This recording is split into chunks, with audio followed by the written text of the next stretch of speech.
آج جب دنیا بھر میں نوجوانوں کا عالمی دن منایا جا رہا ہے، وہیں مقبوضہ جموں و کشمیر میں بھارتی سفاک کشمیری نوجوانوں کو جعلی مقابلوں میں بے رحمی سے قتل کر رہے ہیں۔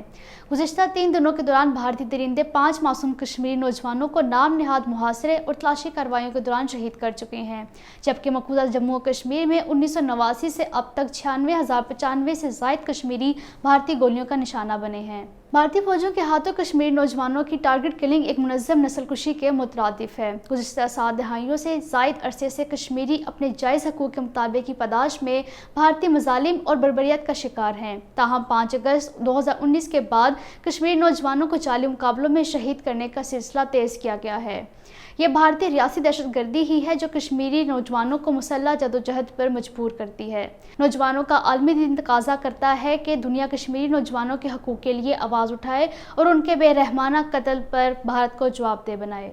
پٹن بارہمولہ کا ایک 27 سالہ نوجوان عادل احمد بٹ نئی دہلی میں پراسرار حالت میں مردہ پایا گیا۔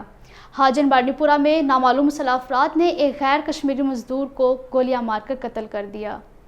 پرگال درہا راجوری میں قائم بھارتی فوجی کیمپ پر مبینہ حملے میں ہلاک ہونے والے بھارتی فوجیوں کی تعداد 4 ہو گئی ہے، جبکہ ایک میجر سمیت مزید 3 اہلکار شدید زخمی ہیں۔ اس واقعے سے قبل بھارتی سفاکوں نے 2 نوجوانوں کو شہید کیا تھا۔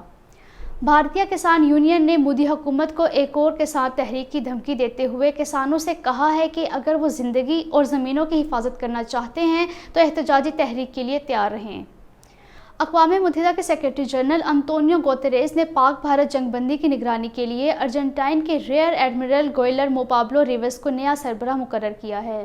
اقوام متحدہ کی جانب سے پاک بھارت کے لیے چیف ملٹری آبزرور کا تقرر بھارت کے اس دعوے کو جھٹلانے کے لیے کافی ہے کہ مقبوضہ جموں و کشمیر اس کا اٹوٹ انگ ہے، بلکہ اس تقرری سے یہ بات واضح ہو جاتی ہے کہ مسئلہ کشمیر ایک متنازع مسئلہ ہے جس کا حل ہونا ابھی باقی ہے۔